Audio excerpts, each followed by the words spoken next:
The government of Tripura has set an ambitious target to train approximately 3,000 civil defense personnel by March 31, 2026. This initiative is part of the state government's broader goal to prepare 1% of the state's total population as trained civil defense workers to effectively manage disaster situation.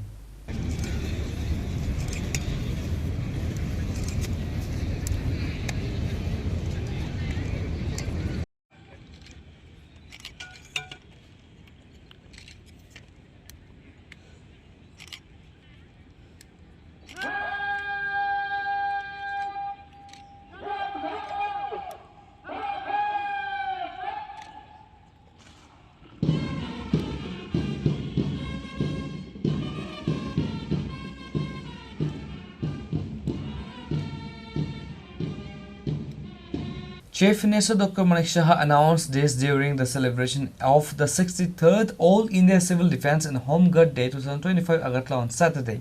The Chief Minister attended the observance as the chief guest. The ceremony began with a parade by police personnel which Dr. Saha reviewed from an open-top vehicle.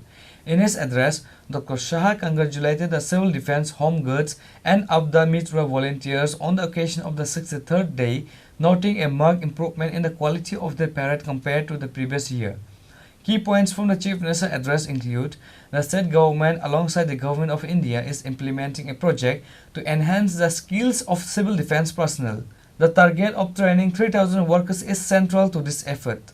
The event concluded with the felicitations of several civil defence personnel and home guards for their exceptional contribution in various fields of works.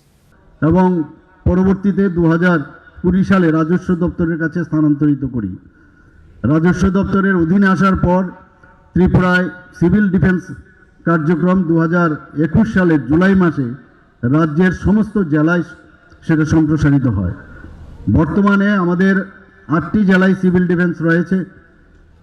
ADM ও কালেক্টরগণ সংশ্লিষ্ট জেলার civil ডিফেন্সের নিয়ামক হিসাবে মনোনীত করা হয়েছে।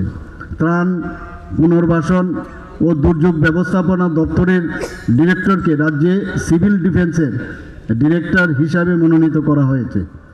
বর্তমানে আমাদের রাজ্যে প্রায় 5,000 প্রশিক্ষিত সিভিল ডিফেন্স স্বেচ্ছাসেবক নিয়োজিত রয়েছেন। সেন্ট্রাল ট্রেনিং ইনস্টিটিউট এবং জেলা স্তরে চিহ্নিত প্রশিক্ষণ কেন্দ্রগুলোতে নিয়মিত প্রশিক্ষণ কর্মসূচি চলছে। রাজ্য সরকারের সিদ্ধান্ত অনুযায়ী আগামী দিনে আমরা মোট জনসংখ্যার 1% সিভিল ডিফেন্স স্বেচ্ছাসেবককে পৌঁছানোর লক্ষ্যমাত্রা নিয়েছি। সিভিল ডিফেন্স স্বেচ্ছাসেবকদের প্রশিক্ষণের জন্য রাজ্য সরকারের লক্ষ্য ছাড়াও এই বছর ভারত সরকারও সিভিল ডিফেন্স স্বেচ্ছাসেবকদের দক্ষতা বৃদ্ধির উপর একটি প্রকল্প বাস্তবায়ন করছে। 2026 সালের 31 মার্চের মধ্যে প্রায় 3,000 সিভিল ডিফেন্স স্বেচ্ছাসেবক প্রশিক্ষণ দেওয়া হবে। স্বেচ্ছাসেবকদের কাছ থেকে সক্রিয় সমর্থন নিশ্চিত করতে এবং তাদেরকে স্বেচ্ছায় সেবার প্রতি উৎসাহিত করতে রাজ্য স্তরে নীতিগত সিদ্ধান্ত নেওয়া হয়েছে। প্রশিক্ষিত স্বেচ্ছাসেবকদের সাধারণ এবং বিপর্যয় উভয় পরিস্থিতিতে বিপর্যয় ব্যবস্থাপনার কাজে ব্যবহার করা হবে।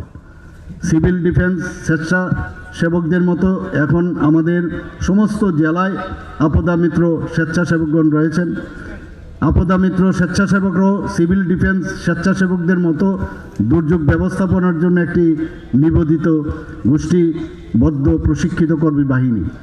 বর্তমানে ভারত সরকারের যুব আপদা মিত্র প্রকল্পে সমস্ত বাস্তবায়িত হচ্ছে, যেখানে এনএসএস, এনসিসি, মাই ভারত এবং ভারত স্কাউটস অ্যান্ড গাইডসের প্রায় 1,600 জন স্বেচ্ছাসেবককে 2026 সালের মার্চের মধ্যে প্রশিক্ষণ দেওয়া হবে। রাজ্যে বর্তমান আমাদের রাজ্যে প্রায় 2,500 জন প্রশিক্ষিত আপদা মিত্র স্বেচ্ছাসেবক রয়েছেন। রাজ্যের স্বেচ্ছাসেবক, হোমগার্ডস এবং উদ্ধারী কর্মীরাও সারা বছর ধরে বিপর্যয় ব্যবস্থাপনার কাজে সক্রিয়ভাবে জড়িত।